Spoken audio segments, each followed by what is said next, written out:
everyone, and welcome back to the Hexagon Challenge here on Shaun Does FM. I hope you are doing well. Today we're going to do a little wrap up of the transfer window. We'll let you guys know who we've got in the first round of the CONCACAF Champions League because the draw has taken place, and we'll also play a game against Deportivo Toluca coming back a little bit earlier than I planned, but it seemed like the best time that I'd be able to do this before we cracked into the weekend real time. So if you're looking forward to that, remember to go down below, leave a thumbs up on the video, and if you haven't done so already, consider hitting that subscribe button and turning that notification bell on as well. It is greatly appreciated. Apologies, there was no video yesterday. I got a little bit busy over the weekend and could only find time to get one out over the weekend. Had a little bit going on towards the latter end of last week and towards the first bit of the weekend as well, so that's the reason. I'll try and get back on track for the rest of this week. But we are here at Monterrey, of course. If you did miss yesterday's episode,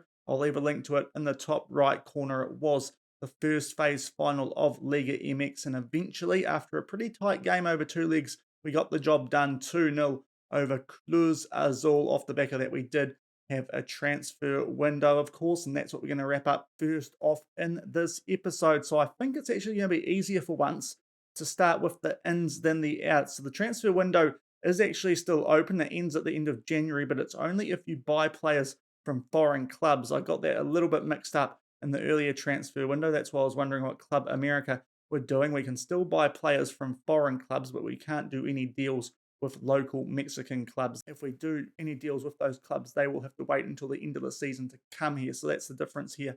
In Mexico, we can still deal with the European clubs and whatnot, but we can't bring any players in or let any players go yet until the start of next season with the local opposition of ours. So we are going to start off with the ins, and the first transfer led to a bit of changing room disharmony, and that was because we bought in Milton Higuez. We bought him for 600k from Bolivar in Bolivia. You can see for 600k, this guy is a really good player, a right winger who was going to replace in the first team the backup role to Gutierrez that Pejlita played in. That was the issue that was caused with this transfer. That's why the rest of the team got a bit angry at me, which was a little bit surprising for a player who we bought back from loan from last season and has only really been here for half a season. But there's no doubt this guy is a better player. You look at his stats, we'll get him on the inverted winger. In fact, he already is. He's a really good player, and at 18 years old, 4 Bolivian caps already, he looks a potential star of the future, and he can play back up to Gutierrez and perhaps surpass him like the likes of Almaraz and Barber have already done here since they joined the team this season. This guy might pass our captain Gutierrez by the end of the season, but because he is Bolivian, we had to unregister Pejlita to keep the foreign player rules, and that's what caused a bit of disharmony. I had to send him to the B team, and then all sorts kicked off, but I think we've sorted it now, and you'll see that later. But this guy was a really good buy, as I said, 600k. He looks really good. That potential's good. He's already higher rated star-wise than Gutierrez. I don't know if his attributes are quite as good as his all-round, but you can see he's got a few greens in some good areas, and we got him from Bolivar in Bolivia, where just this past season he played 30 games, 6 goals and 6 assists with a very good average rating. Looks a real good player for the future. It was one of those deals that for 600k was just too good not to make, and he proved to be a very good buy considering that ability. So he's our main signing. He's straight into the first team as Milton Higuez as a bench player, and will be in our rotation throughout the rest of the season, which of course the rotation is going to get used quite a bit in the second half of the season because of the CONCACAF Champions League kicking off. The only other signing that has joined the club immediately as well as that was Alonso Escoto. This was a player who was replacing a departing backup striker. You can see he looks a decent prospect, valued at 700k. His current ability is not great, but potential is a highway up. We've sent him to the under-20s, so you won't see too much first-team football, but we bought him in for 1 million from Deportivo Guadalajara. Yet to make an appearance at all, but he does look quite promising, this guy, and replaced a striker who we let go. I can't tell you who it is at the moment because some of these transfers I've made have come from the B team and they're not showing up in here, which is why I can't exactly tell you who left for which player. But those are the two players who we bought in for the first team, and there's been quite a few outs, players who wanted to leave and kicked up a bit of a stink. So from the first team, you can see that Luna and Sergio Grillo, some players who haven't featured too much. They're more in the Bs, and the under-20s have gone out on loan, but one of the players first team wise who's had a little bit of football, especially when Alvarez or Clayton have been unavailable, is Jonathan Gaza. He has left for Mazatlan. I've been calling them Mazatian for most of the time since we've come to Mexico, so apologies for that. But you look at it in upper lowercase and it does look like an I, not an L. So yeah, my bad there. It's Mazatlan, but he's left for there. He was after more first team football, 2-star rated player with only okay potential. I thought we'd take the money while we could. He left there for 300k. Got the odd little game for us, but really was only going to ever be a fringe player, so we cashed in on him while we could, and he was also a bit upset that we turned down an earlier bid, so we kind of made him a promise that we'd accept something over 300. That's what happened. We had to let him go. Not too big a loss. We've still got some depth in that right back from our under-20s and B squad, but he has left us, the 23-year-old Mexican. Now we'll go to the B team because we're going to have to run you guys through some transfers from this team, and these are the main ones that caused the unrest amongst the dressing room. So first off, Omar Vega. This is the guy who Escoto came in to replace. We sold him on Christmas Day, 675,000 going up to 950. He has gone to Deportivo Guadalajara, so a bit of an exchange there in truth. But the guy that we got him for him looked a bit more promising. You can see valued at 1.1. He was only ever going to get to that 3.5-star potential. The guy we bought in Escoto did look a little bit better. We possibly could have got more for him, but he wasn't doing a lot for us, and I think we've got a better player in return. So we let him go.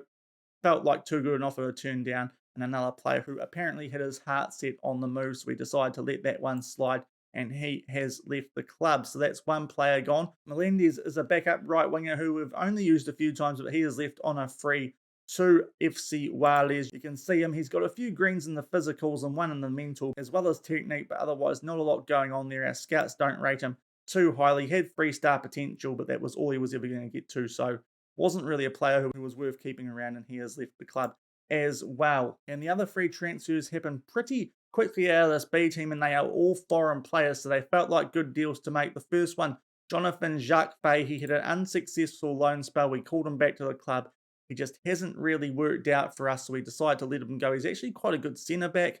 He's sort of what I'm looking for, but we just don't have the space for him with the foreign player rules here in Mexico. He has gone to Santos Laguna, valued at 2 million. We got a little bit less than that for him, 1.7, but we did make a slight profit on that sale, and for a player who's only played 8 times for us, as you can see, he was supposed to be a regular starter at Xolos Tijuana for the first part of the year, but only played 3 times, got unhappy. We had to call him back, and then some good offers came in for him. We just decided we'd let him go. He was getting a bit angry in that second 11, the B team, I should say. So we let him go. 1.7. He has gone to Santos Laguna. You can see already got an assist in his first game there, so should be happier there, hopefully. If we look at his scout report, another player who was only really ever going to be a fringe player, and for a foreigner, that wasn't really good enough. That's why he was in the B team, so we thought we would let him go. Then Gabriel Zuluaga. This was a guy who was in our first team rotation, sort of off the bench last season. A Colombian right winger who we couldn't afford to register once we bought Pidgley to back, and now especially that we've bought the Bolivian, and he has left for Deportivo Toluca, today's opposition, for 400k. He was that 2.5-star right winger who again was only ever going to be a fringe player at best for us, so we decided we'd let him go when we could. He is valued higher than what he was when he was at the club, so possibly undersold him there, but 400k is what we let him go for, and we did get him for a free, so not a terrible bit of business there, but he has now gone to one of our rivals, and we might see him in action today. And the transfer that we really in the end had to make, because it caused a lot of unrest, was Michael Pidgley. That was the guy who was causing a lot of unrest in the changing room. Once I sent him down to the Bs, most of the team agreed that I shouldn't have done that and that we treated him badly, which I was a bit surprised about, considering this is a guy who's been out on loan from the club for the past few seasons, has only really been in the first team picture for this first half of the season. So a little bit surprised by that. He wasn't a highly influential player or anything, so that kind of took me by surprise. The board were actually a bit unhappy with me about it. I wouldn't say we were on the verge of losing our job, but we were certainly under a little bit of pressure for a little while. But luckily, we have let him go now to America de Cali in Colombia. This was after the domestic transfer deadline, so we had to go to a foreign club, and being Colombian, a Colombian club did come in 3.2 million, rising to 4.2 million. He was not as good as the Bolivian that we bought in in Iguez. So we thought we'd let him go because of that. And you can see we've got overvalue for him as well with that 3.2 million. You can see played the odd game now and then. We got a little bit more than what the previous manager paid for him at the start of 2032-33. Didn't play a great deal for the club, only those 12 games in the first half of the season. Did quite well off the bench when needed, but considering the money that was on offer and what we got for a lot less than that from Bolivia in Iguez, felt like a good deal, and especially with the hassle it was causing for changing room dynamics, we thought we'd let him go. And since then, things have returned to normal somewhat with the happiness amongst the squad going into today's game, so that is nice as well. But that is most of our transfer business. That Pidgeotto transfer was the one that caused the most issues after we sent him down to the B team, because we did bring Iguez into the first team, but it was too good a deal to turn down, as I said.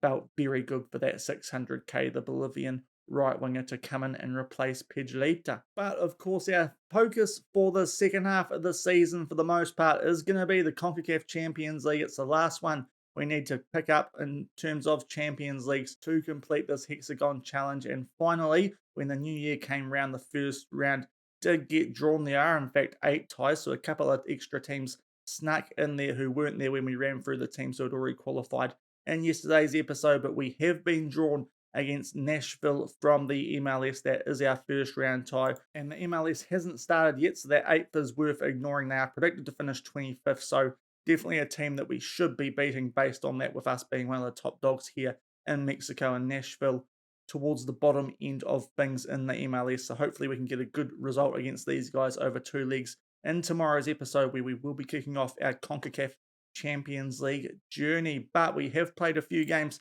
to start off the second phase of the season in terms of schedule, because this wasn't decided at the end of yesterday's episode either. It's the exact same as it was the first half of the season in terms of order. That could change because of continental football, but for the most part, the same teams in the same part of the season. And we have started things off well. First off, before the dressing room unhappiness became too bad, everyone was still happy for this first game. We took on Club Necaxa, one of our Champions League rivals, and picked up a 2-0 win away from home. Got off to a good start in this game. In the 7th minute, Carbajal running his way forward, back to Gutierrez, Solly with a shot which was blocked, but Gutierrez on the rebound. A bit of a fortunate goal, sneaking that past the goalkeeper at the near post, and we went 1-0 up. And then late in the game, with only 10 minutes to go, Wellerson holding the ball just outside the box, and the first time strike from Jimenez back in the first 11, the good box-to-box midfielder that he is. A good strike from him to make it 2-0, a game that we thoroughly dominated. Probably should have had more goals, but a good solid win with some players getting some fitness back after their mid-season break, and nothing we can complain about too much there, especially considering that Club Necaxa are Champions League opposition. So if we can keep that going once these boys get back up to full fitness, we'll be looking good for that competition, which is nice. And off the back of that, we played Mazatlan, of course, the team who we discovered are not Mazatian. And this was the game where players were still quite unhappy with the Pidgeotto situation. We sold him just before this game kicked off. Their morale had gone right down, but luckily the players still responded and picked up a 2-0 win at home. Took us a fair while to get something in the back of the net in this game. We were dominating it for large periods, but it took us until the hour mark. It was a header from Carbajal off an Almaraz cross, which gave us the 1-0 lead, and then only a minute later, it was Almaraz returning the favour.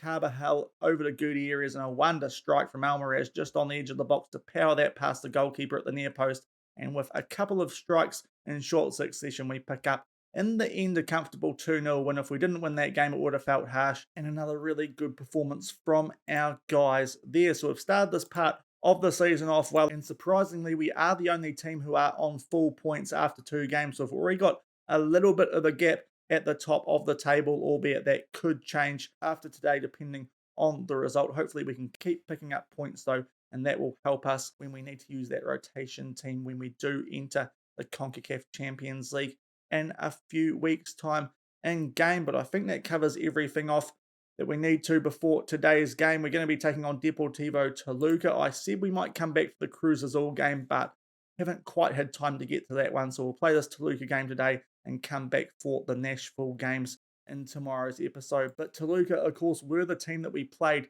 in the semi-finals of the first phase of Liga MX. They gave us a pretty tough time, of course. They were the team who we drew with overall, but got through because we had the higher seed. So we were a little bit lucky against these guys.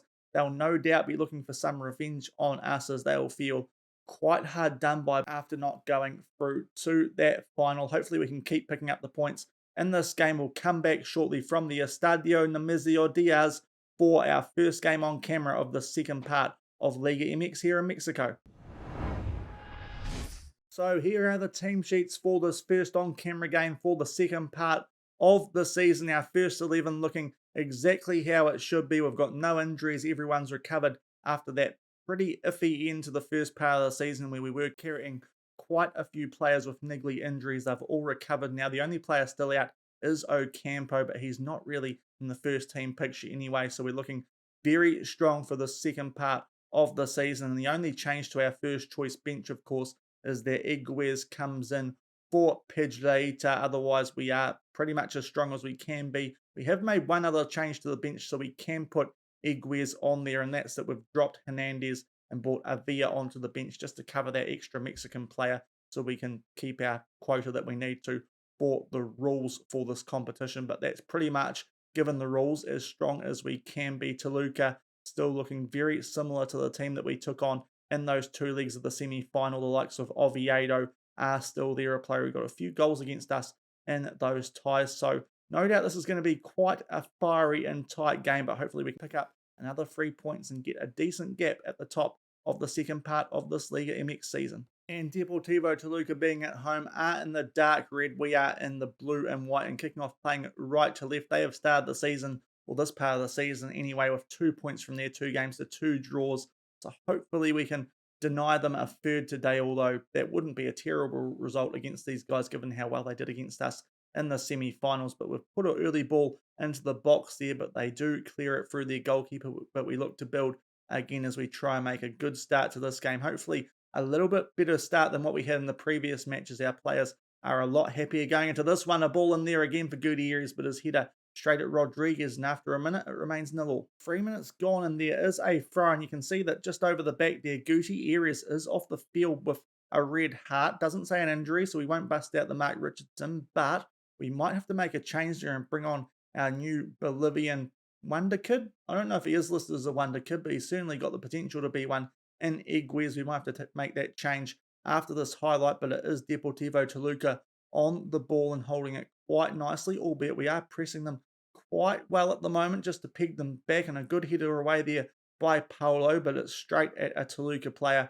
and they get going again down this left-hand side. Goes past Almaraz there, does Severino, and that's a terrible tackle from Paulo. That looked more of a red card than the Almaraz one from the last episode. Of course, I still think after editing that video, that was a terrible red card decision, but I don't think we can have any issues with that one, and indeed the penalty is awarded. I think we are going to have to take Gutierrez off after this. He isn't recovering too well, but a penalty. Lopez to try and put Toluca 1-0 up, and he blasts it wide and high. That is a shocking penalty. We absolutely get away with one there. Paulo nearly putting us in the spot of bother, but we're going to have to give our new guy Milton Iguez some time here. Gutierrez, an injury apparently, but feels he can shake it off, but I think we'll just save him because we don't want to have any major injuries in the second part of the season, especially for that first team with the Champions League coming up. But an early change, an early bit of luck with a missed penalty, but it remains 0-0 at the 10-minute mark. 18 minutes gone, and we do have a throw, and Barber finds Carvajal,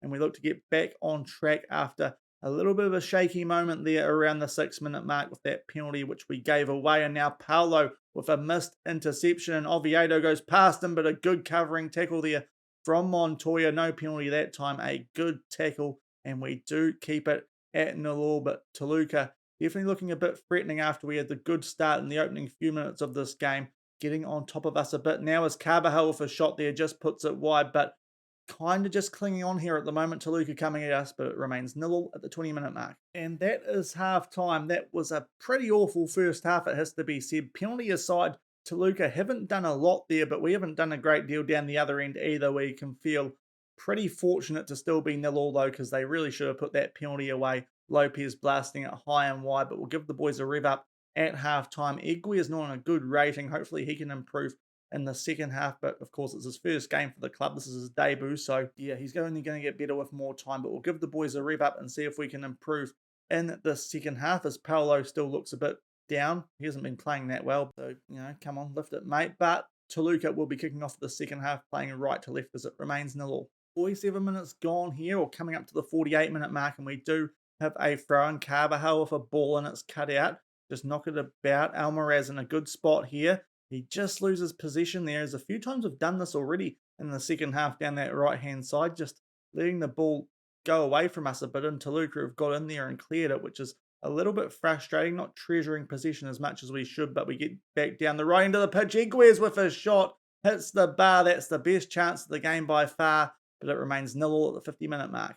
58 minutes gone here, and we are going to make a substitution. Our front three not up to a lot, and Puente only on a 6.5 rating, so we'll bring Solly on, see if he can do something.